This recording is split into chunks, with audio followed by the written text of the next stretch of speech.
Nasi goreng buatan pamajikan meni nikmat pisan, imah make koneng teu pake bumbu racik, meni cacamuilan.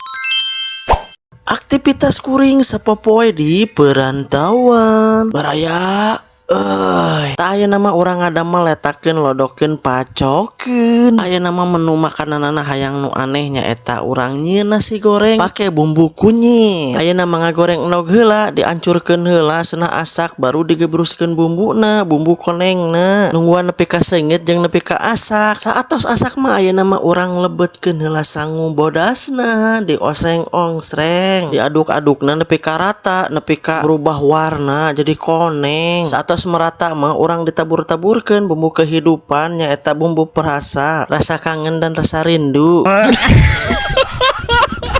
Maksudna rindu hoyong dipangmasakeun kupun bojo.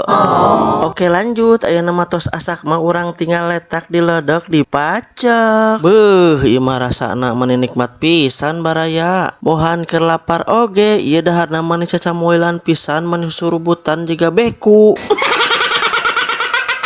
Mani teu eureun-eureun ngedukna, kabuhulan oge tuangna ieu mani ngebut pisan. Saking nikmat jeung laparna ieu teh baraya. Dicekapkeun heula dugi ka dieu sakitu heula videona. Hatur nuhun pisan kana tos marancos. See you next vlog. Dah.